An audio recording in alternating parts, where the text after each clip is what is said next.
Kawan-kawan selamat malam. Ketemu lagi dengan saya Angin Piting. Masih dari seri-seri filsafat sebelumnya. Saya ingin mengutarakan terkait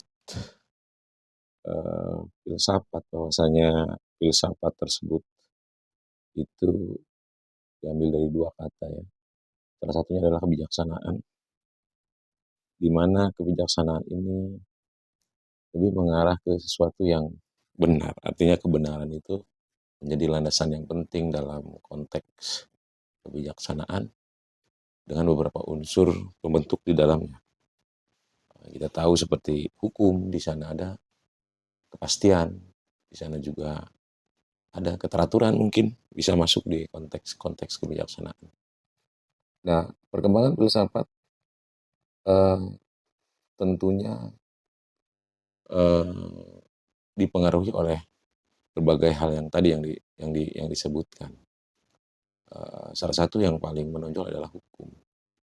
Bagaimana hukum ini merupakan salah satu norma di dalam kepercayaan kita sehari-hari dalam konteks kehidupan sosial,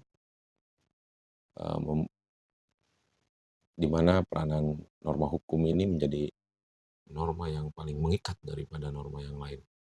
Nah, kenapa kok pembahasannya ke hukum? Tentunya ada berbagai perspektif dan permasalahan dari pemahaman-pemahaman kita terhadap hukum. Bagaimana aliran positivisme di hukum itu sangat berpengaruh terhadap dunia filsafat juga. Sangat mempengaruhi karena di dalam filsafat terkait natural, artinya filsafat yang berhubungan dengan filsafat alam, itu dalam pelaksanaannya itu ternyata prakteknya berbeda di dalam pemahaman dari sisi hukum. Kenapa seperti itu? Natural filosofi atau filsafat alam itu lebih memadukan antara keteraturan atau keteraturan menjadi peraturan itu dengan moral. Tapi dalam konteks filsafat hukum terhadap positivisme,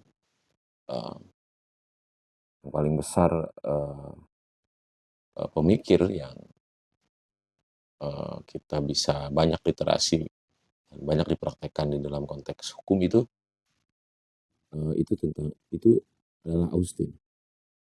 Bagaimana Austin memisahkan antara moral dengan hukum, sehingga banyak pertentangan yang dihadapi dalam konteks hukum itu. Ada banyak orang berpendapat bahwa tidak ada moral di sana, tidak ada rasio yang mesti dipikirkan di sana. Padahal memang kritik yang paling tajam terhadap hukum tersebut, hukum itu dilandaskan dari bagaimana moral harus ditegakkan di sana. Tapi ternyata dalam prakteknya, karena tujuan hukum itu ada 3, terkait keadilan, terkait kepastian dan kesejahteraan, ternyata tidak bisa mendekati moral yang terus berkembang karena kehidupan sosial. Nah, memang di dalam konteks hukum juga ada beberapa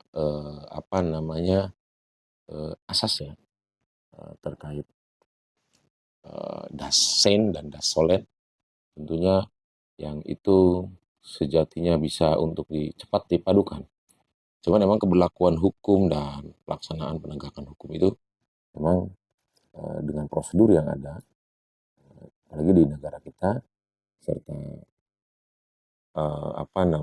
pelaksanaannya itu membutuhkan waktu yang tidak relatif pendek, artinya sangat panjang. Nah, itu mungkin menjadi celah bagaimana adanya ketertinggalan dari hukum yang kita harapkan terhadap hukum yang berlaku saat ini. Nah, itu beberapa hal malam ini yang ingin saya utarakan terkait bagaimana keterikatan filsafat dengan hukum itu, karena sangat saling terpadu keduanya, karena kita seorang manusia ingin memastikan bahwasanya ada kepastian di setiap pemikiran dan tingkah pola yang kita lakukan. Ada keadilan, ada kebijaksanaan juga. Jadi kebijaksanaan itu tadi ada banyak unsur di dalamnya, salah satunya adalah kebenaran. Kita ingin memastikan bahwasanya sesuatu yang benar itu merupakan satu kebenaran yang disepakati bersama. Terima kasih kawan-kawan. Jangan lupa ngopi hari ini. Ini kopi HT dari Pandeglang. Kebetulan baru dapat kopinya. Robusta, luar biasa. Selamat malam.